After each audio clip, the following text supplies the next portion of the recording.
بسم اللہ الرحمن الرحیم۔ السلام علیکم ورحمۃ اللہ وبرکاتہ۔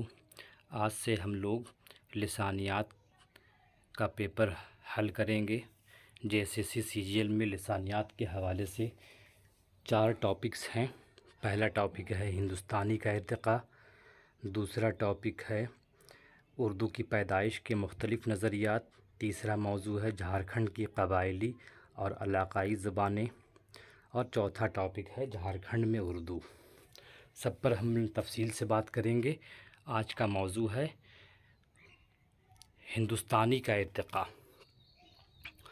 ہندوستانی کا ارتقاء سے مراد ہم جدید ہند آریائی زبانوں کو لیتے ہیں، لیکن اس کا پس منظر جاننے کے لیے، اس کا بیک گراؤنڈ جاننے کے لیے ہمیں آریاؤں کے آمد کا بھی پتہ لگانا ہوگا۔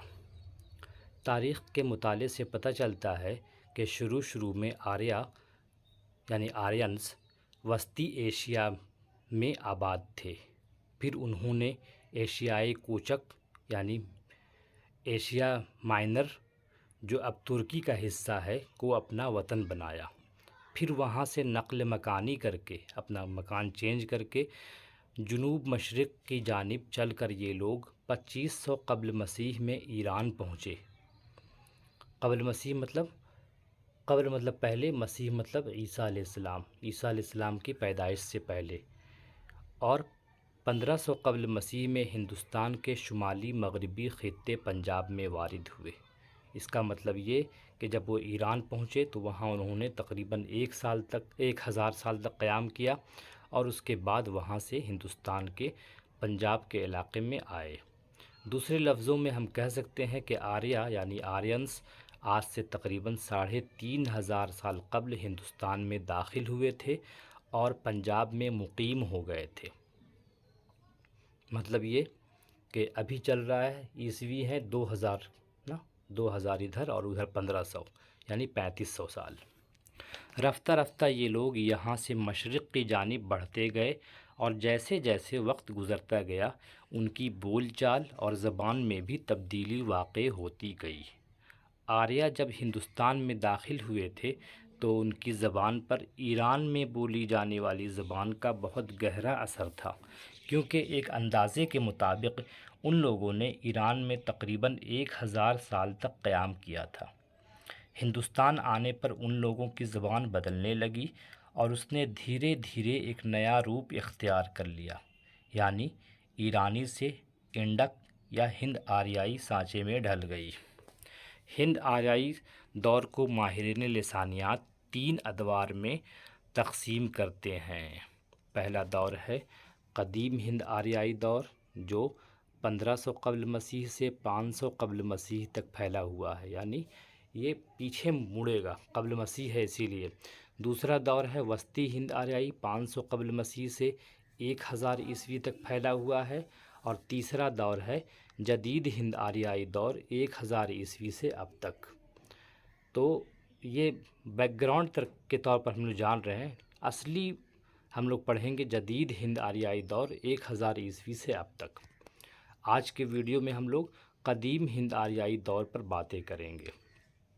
قدیم ہند آریائی دور، ہند آریائی کا قدیم دور 1500 قبل مسیح سے 500 قبل مسیح یعنی پورے 1000 سال تک قائم رہتا ہے۔